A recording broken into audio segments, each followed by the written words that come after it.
আসসালামু আলাইকুম রহমতুল্লাহি বরকাতু। আশা করি আল্লাহর মতো সকলে অনেক ভালো আছেন। যারা ফ্রিতে graphic design, web design and development এবং ডিজিটাল মার্কেটিংয়ের কোর্সগুলো করতে চান তাদের জন্য আজকের ভিডিওটি খুবই ইম্পর্টেন্ট। বিকজ আজকের ভিডিওতে আমরা আলোচনা করব কীভাবে আপনি ফ্রিতে গ্রাফিক ডিজাইন, ওয়েব ডিজাইন এবং ডিজিটাল মার্কেটিংয়ের কোর্সটা করতে পারবেন। শুধু যে কোর্স করতে পারবেন ব্যাপারটা এমন নয়। এখান থেকে কোর্স কমপ্লিট করার পর আপনি এখান থেকে একটা সরকারি সার্টিফিকেট পেয়ে যাবেন এবং সেই সাথে আপনার যদি লাক ভালো থাকে আপনি এখান থেকে একটা ল্যাপটপ অ্যাসেপ্ট করতে পারবেন।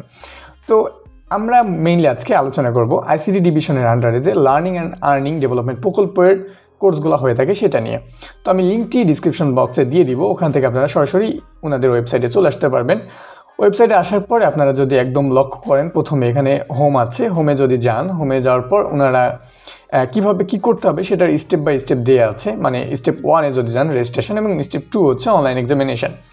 সো আমরা স্টেপ 1-এ ওনাদের কী কী ডকুমেন্ট প্রয়োজন, কতটুকু সময় লাগবে এগুলো উল্লেখ করা আছে। সো আমরা এটা নিয়ে এখনই আলোচনা করব।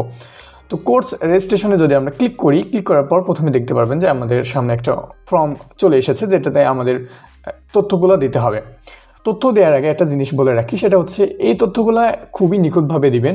চাইলে আপনি আপনার সার্টিফিকেট দেখে এখানে তথ্যগুলো আপডেট করতে পারেন। প্রথমে যেটা আছে সেটা হচ্ছে ডিস্ট্রিক্ট। এই ডিস্ট্রিক্টটা হচ্ছে আপনি বর্তমানে কোথায় অবস্থান করছেন সেই ডিস্ট্রিক্টটা দিয়ে দিবেন। ধরুন যে আমার হোম ডিস্ট্রিক্ট হচ্ছে ঝিনাইদহ, বাট আমি এখন বর্তমানে ঢাকাতে আছি, তো এখানে আমি ঢাকা সিলেক্ট করে দিব। কোর্স আমি প্রথমে বলছিলাম যে 3 ধরনের এখান থেকে কোর্স করিয়ে থাকে, সেটা হচ্ছে web design and development, graphic design and digital marketing. তো আপনার যেটা ইচ্ছা সেটা এখান থেকে সিলেক্ট করবেন। আমরা গ্রাফিক ডিজাইন সিলেক্ট করি। আপনার নাম একদম হুবহু সার্টিফিকেট অনুযায়ী দিবেন এবং সবগুলো তথ্য দেওয়ার সময় নিয়ে সুন্দর করে দিবেন। বানান থেকে শুরু করে সব কিছু দেখে দিবেন। আপনার নাম দিবেন, আপনার বাবার নাম, আপনার মায়ের নাম, আপনার জন্ম তারিখ এখান থেকে সিলেক্ট করে দিবেন, আপনার জেন্ডার, আপনি কি প্রতিবন্ধী কিনা, যদি প্রতিবন্ধী না হন তাহলে নো, প্রতিবন্ধী হলে ইয়েস। আপনার মেইল অ্যাড্রেস যেটা অ্যাক্টিভ আছে সেটা এখান থেকে দিয়ে দিবেন। আপনার মেইলে পরবর্তীতে তথ্যগুলো পাঠাবে বা বিভিন্ন কার্যক্রম আপনার মেইলে সম্পন্ন হবে। সো যে মেইলটা অ্যাক্টিভ আছে সেটা দিবেন। আপনার phone number, active phone number, অবশ্যই অ্যাক্টিভ ফোন নাম্বার দিবেন। সব কিছু আমি বারবার বলছি, ওকে।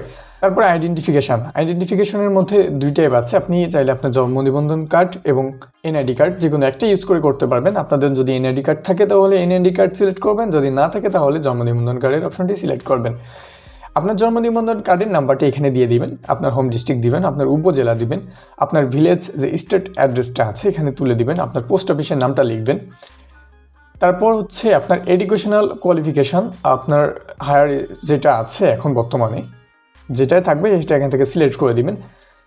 হ্যাভ এনি কম্পিউটার, এখানে ইয়েস অর নো, ঘাবড়ানোর কিছু নেই। আপনার যদি কম্পিউটার না থাকে তাহলেও আপনি কোর্সটা করতে পারবেন। সো যেটা সঠিক সেটাই দিবেন এখান থেকে। তারপরে হচ্ছে ফটোগ্রাফ, আপনার পাসপোর্ট সাইজের যে ফটোগ্রাফ, আমরা যেটা বলি যে পাসপোর্ট সাইজের ছবি, পাসপোর্ট সাইজের ছবিটা এখানে আপলোড করবেন এবং ছবি আপলোড করার সময় ছবির যে সাইজটা সেটার উপর লক্ষ্য করবেন যে ম্যাক্সিমাম আপনি 2 MBর বেশি কিন্তু এখানে আপলোড করতে পারবেন না। তো আপনার ছবির যে সাইজটা সেটা 2 MB রাখবেন। সিগনেচারের বেলায়ও সেম, আপনার যে সিগনেচারটা আছে সেটা এখানে আপলোড করবেন। যদি আপনার সিগনেচারের জেপিজি ফরম্যাট বা পিএনজি ফরম্যাট করা থাকে তাহলে আপলোড করে দিতে পারবেন। যদি না থাকে তাহলে আপনারা একটা সুন্দর সাদা পেজে আপনার সিগনেচারটা করবেন, মোবাইল দিয়ে একটা ফটো তুলবেন, ফটো তুলে এখানে আপলোড করে দিবেন। সাবমিট ডাটা, আপনার সম্পূর্ণ ডাটা যদি কমপ্লিট হয়ে যায় ইনপুট দেওয়া, তাহলে এখান থেকে সাবমিট ডাটাতে ক্লিক করে দিবেন, ওকে। আপনি আপনার রেজিস্ট্রেশন কমপ্লিট করার পর আপনাকে একটা পরীক্ষা দিতে হবে, যেটা হচ্ছে আইটি রিলেটেড এবং ইংলিশ ল্যাঙ্গুয়েজে করা হবে। পরীক্ষার জন্য একটা টাইম লিমিটেশন থাকবে এবং পরীক্ষাটা হচ্ছে MCQ কোশ্চেন হবে। আমরা MCQ যে মাল্টিপল চয়েস প্রশ্নগুলো দেখে থাকি সেম টাইপের, এবং প্রত্যেকটা প্রশ্নের জন্য স্পেসিফিক টাইম আছে। ধরুন যে আপনাকে 20টা প্রশ্ন দেওয়া হলো এবং প্রশ্নের জন্য আপনাকে 40 মিনিট টাইম দেওয়া হলো। 40 মিনিটের মধ্যে আপনাদের প্রশ্নগুলো কমপ্লিট করতে হবে এবং সবগুলো কমপ্লিট হয়ে গেলে আপনারা ফিনিশ এক্সাম বাটনে ক্লিক করে এক্সামটা শেষ করবেন। আপনার এক্সাম কমপ্লিট হওয়ার পর আপনাদের ভেরিফাই করা হবে আপনাদের। তারপর আপনি যদি এখানে টিকে যান আপনি কোর্সে অ্যাটেন্ড করতে পারবেন। কোর্স মডিউল চাইলে দেখে নিতে পারেন, এখানে ডিজিটাল মার্কেটিংয়ের কোর্স মডিউল আছে, গ্রাফিক ডিজাইনের কোর্স মডিউল আছে।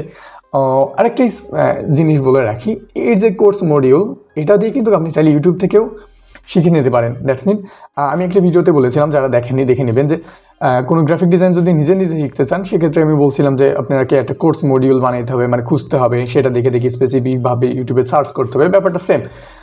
সো আপনার যদি কোর্স মডিউল খুঁজতেও ঝামেলা হয় এখান থেকে জাস্ট কোর্স মডিউলটা দেখে নিয়ে আপনি এই স্পেসিফিক জিনিসগুলো কিন্তু ইউটিউবে বসে বসে নিজেও শিখতে পারেন। তো আজকের ভিডিওটা এই পর্যন্তই। অনেক দিন পর ভিডিও দিই, আমি কন্টিনিউ করার চেষ্টা করব। তাছাড়াও আরেকটা ওয়েবসাইট আছে যারাও ফ্রি গ্রাফিক ডিজাইন কোর্স করিয়ে থাকে এবং তারা একটা টাকার ব্যবস্থা করে, মানে টাকা দেয় কোর্স করার পর, যাতায়াত খরচ পর্যন্ত দিয়ে দেয়। তো ইনশাল্লাহ আমি পরবর্তী ভিডিওতে ওইটা নিয়েও আলোচনা করবো, ওইটাও একটা সরকারি কোর্স। তো ভালো থাকবেন সকলেই, আল্লাহ হাফেজ। ভিডিওটা ভালো লাগলে অবশ্যই লাইক এবং কমেন্ট করে দিবেন। আপনি যদি আমার চ্যানেলে নতুন হন অবশ্যই সাবস্ক্রাইব করে পাশে থাকা বেল আইকনটি বাজিয়ে দেবেন। ভিডিওটি যদি আপনার হেল্পফুল মনে হয় তাহলে কমেন্ট বক্সে কমেন্ট করে জানাবেন। আল্লাহ হাফেজ, আসসালামু আলাইকুম।